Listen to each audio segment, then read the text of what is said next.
Hello friends, मैं एक बार फिर हाजिर हूँ अपनी कहानी प्यार एक अनकहा एहसास के एक और नए एपिसोड के साथ। अब जबकि चाची का असल चेहरा राधा के सामने आ ही गया था। बस अब देर तो थी इस चेहरे पर से सबके सामने नकाब हटाने की, पर कैसे, कुछ समझ नहीं आ रहा था। इस जहां में क्या सही है क्या गलत, ये तो वक्त ही बताता है। सिक्का जब उछलता है किस्मत का, तो अच्छे अच्छों का नकाब उतर जाता है।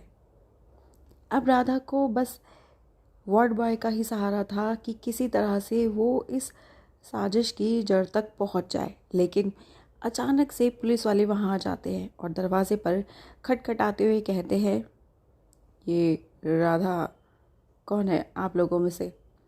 राधा आगे आते हुए कहती है, हाँ मैं ही हूँ राधा, बताइए क्या हुआ। पुलिस वाले अकड़ कर बोलते हैं, चलिए आपको हमारे साथ चलना होगा। अब राधा घबराते हुए कहती है, क्या हुआ, कहाँ चलना है? पुलिस वाला बोलता है, पुलिस स्टेशन चलना है आपको। राधा, पर हुआ क्या है, किस बात के लिए?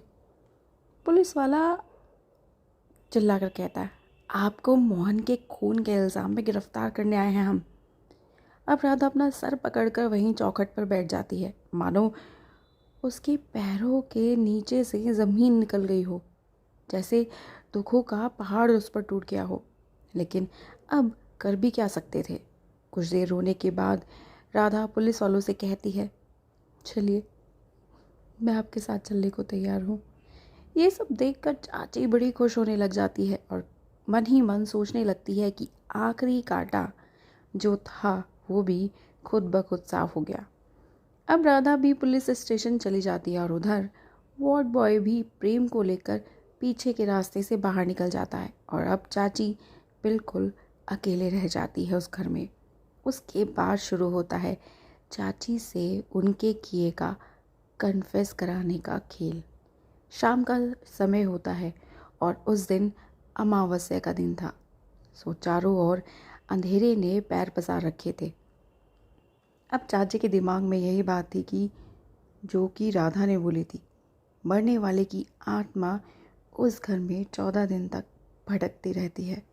बस क्या था, चाची ने सारे घर की लाइट जला दी और अपने रूम में जाकर बैठ गई और अपनी कामयाबी पर खुश होते होते कब चाची की आंख लग गई उनको पता ही नहीं लगा। तभी अचानक से घर के बाहर एक खड़का हुआ, लेकिन चाची की हिम्मत नहीं हुई जाने की और वो अपने तकिए में अपना मुंह दबाकर लेटी रही। फिर दोबारा वही खड़का हुआ और उसके बाद तो लगातार होते रहा। फिर न चाहते हुए भी चाची को उठकर जाना पड़ा। चाची घबराते हुए कहती है, कौन है वहाँ? कोई आवाज़ पलट कर नहीं आती। चाची फिर से बोलती है, कौन है वहाँ? तभी सामने से एक रोशनी चमकती सी दिखाई देती है। फिर वही सवाल करती है कि कौन है वहाँ? धीरे धीरे वो रोशनी चाची की तरफ बढ़ने लगती है। चाची की धड़कनें बढ़ने लग जाती हैं और सांसें भी तेज़ हो जाती हैं। आंखें फैलने लग जाती हैं और वो पसीना पसीना होने लग जाती है, जैसे मानो उन्होंने कोई भूत देख लिया हो। वाकई में चाची अपने सामने मोहन को खड़ा पाती है और उनकी ज़ोर से चीख निकल जाती है। चाची घबरा कर लड़खड़ाते हुए कहती है, तु, तुम तुम मोहन नहीं हो सकते। मोहन हंसकर बोलता है, चाची मैं ही हूँ, आपका मोहन, आपका प्यारा मोहन। चाची फिर वही घबराती हुई आवाज़ में, मोहन? नहीं, तुम मोहन कैसे हो सकते हो? नहीं नहीं, बिल्कुल नहीं, तुम तो मोहन हो ही नहीं सकते। उसे तो मैंने। मोहन ज़ोर से हंसता है और बोलता है, क्या चाची, उसे तो क्या? चाची हड़बड़ाकर अपनी बातों को पलट देती है और कहती है, तुम तो उसका कोई चेहरा लगा कर आए हो। रुको, तुम अभी रुको, मैं अभी पुलिस को बुलाती हूँ। चाची भी इतनी आसानी से हार मारने वाली नहीं थी। उन्होंने कौन सा कच्ची गोलियाँ खेली थी। अब चाची भागते हुए अपने घर के अंदर जाती है, फ़ोन का रिसीवर उठाकर फ़ोन डायल करने की कोशिश करती है। लेकिन क्या देखती है कि फ़ोन लाइन तो पहले से ही कटी पड़ी है। तभी मोहन भी चाची को फिर से दिखाई नहीं लग जाता है। मोहन फिर वही सवाल चाची से करता है कि आप क्या कह रही थी चाची, और आप तो मुझे भूल ही गई, आप मुझे पहचान क्यों नहीं रही हैं? मैं वही आपका प्यारा सा मोहन। चाची फिर उसी बात को नकारते हुए कहती है, नहीं, तुम मोहन ना, तुम तो तुम मोहन कभी हो ही नहीं सकते। उसे तो मैंने खुद अपने। मोहन फिर चाची को उकसाते हुए बोलता है, क्या चाची, क्या आप क्या करती? उसे तो चाची गुस्से में आकर बोल उठती है, तुम्हें तो खुद मैंने अपने हाथों से मार डाला था, तो तुम जिंदा कैसे हो सकते हो?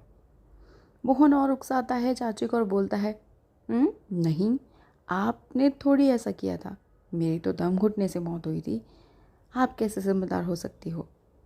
चाची फिर ज़ोर ज़ोर से हंसने लग जाती है और बोलती है, सबके सब बेवकूफ़ है। वो डॉक्टर जिसे यही नहीं पता चला कि तेरा दम मैंने घोटा था, और वो पुलिस वाले तो इतने बेवकूफ़ निकले कि तेरी पत्नी को ही तेरे खून के इल्ज़ाम में उठा कर ले गए।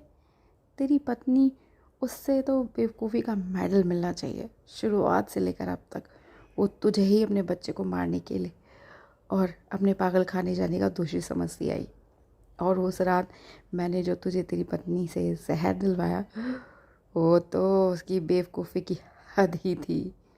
कितनी सफाई से मैंने तुझे जहर दे दिया, और पूरा का पूरा दोष उस बेचारी राधा पर आ गया। मेरा काम तो हो गया और मेरे रास्ते के दोनों कांटे भी साफ हो गए। अब मोहन रोते हुए कहता है, क्यों, ऐसा क्यों किया आपने? ऐसी किस बात की कमी थी आपको जो ये सब आपने, और ये सब किया कैसे?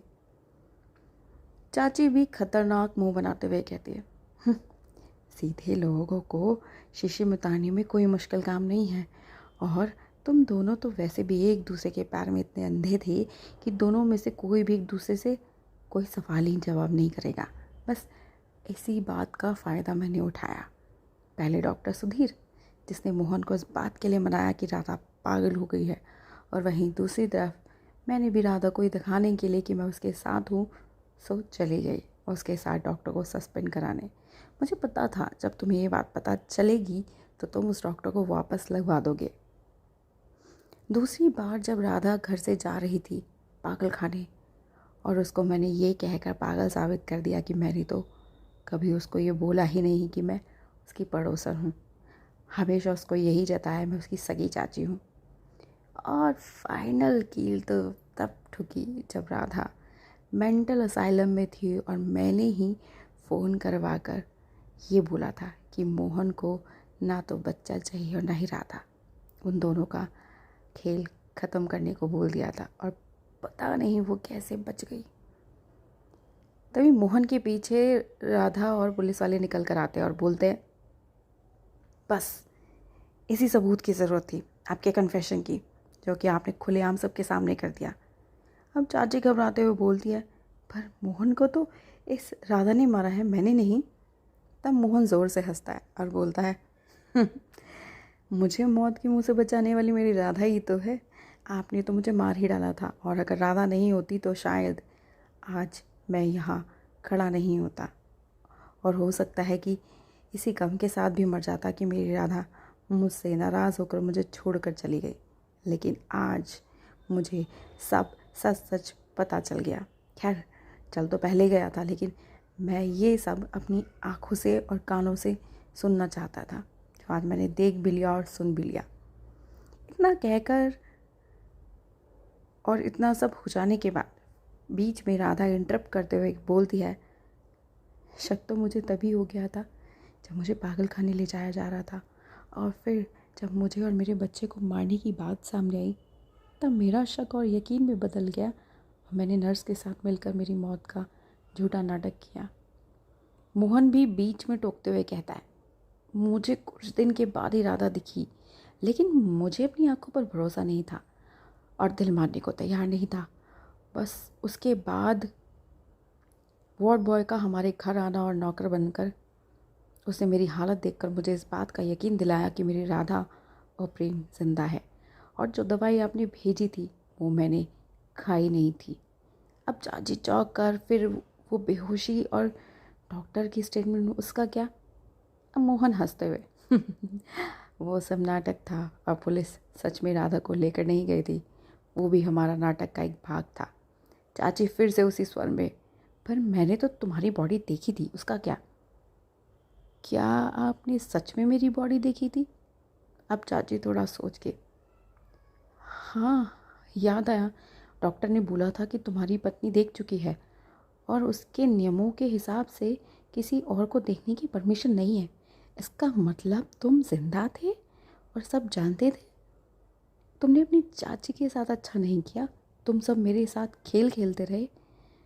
पुलिस वाला चिल्लाते हुए बोलता है, ओ मैडम, अब ये सब नाटक जेल में करना, अब आपको हमारे साथ चलना होगा मोहन पर अटेम्प्ट टू मर्डर केस में और 420 के केस में।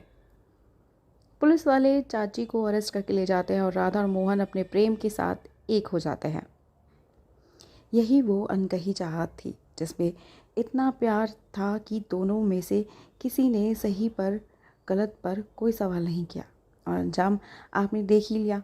कई बार हम बिना कुछ कहे भी बहुत कुछ कह जाते हैं। बस प्यार ही एक ऐसी भाषा होती है जिसमें हम बिना कुछ कहे भी बहुत कुछ कह सकते हैं।